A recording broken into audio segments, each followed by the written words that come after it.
Candidat de la deuxième édition de la Star Academy, Georges Alain de Jones fait partie des visages qui ont marqué l'émission.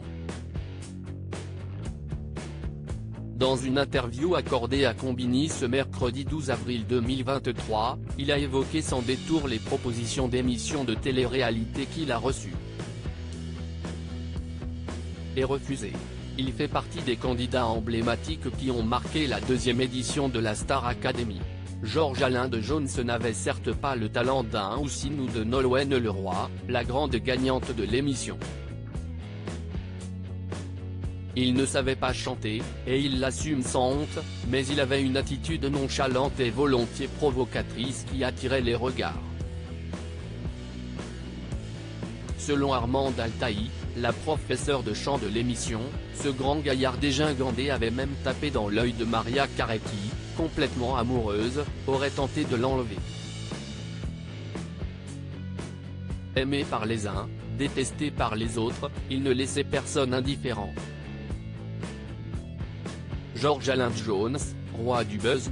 Depuis sa sortie du château de Damary-les-Lys, Georges Alain de Jones a régulièrement trouvé le moyen de faire parler de lui. Commentateur des compétitions de ski sur la chaîne L'Équipe, il s'est aussi fait remarquer en affirmant que tout était truqué à l'époque où il était candidat de la Star Academy. Des allégations qui lui avaient valu d'être violemment recadré par Nathalie André et Pascal Nègre, mais également par les anciens stars académiciens Jean-Pascal et Francesca Antoniotti.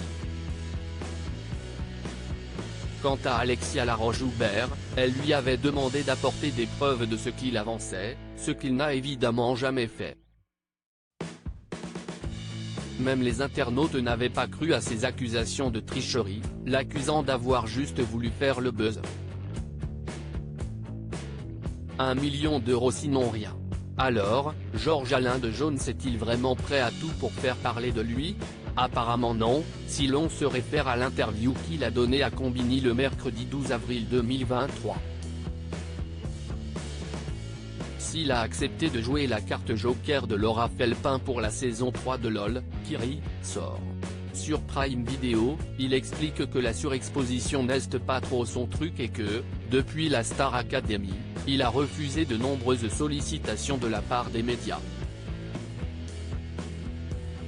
J'en ai eu des propositions bien malsaines, confie celui qui, à 47 ans, est désormais papa d'une petite fille, ciblant notamment les conneries d'ange de la télé-réalité. Pour couper court à toute discussion, Georges Alain de Jones leur a lancé qu'à partir d'1 million d'euros, il commencerait à y réfléchir. Étrangement, il n'a plus jamais été relancé. Plutôt malin comme manière de gentiment éconduire les importuns. À lire aussi Georges Alain de Jones, LOL, qui ressort 3, que devient l'ancien candidat de Star Academy 2 ?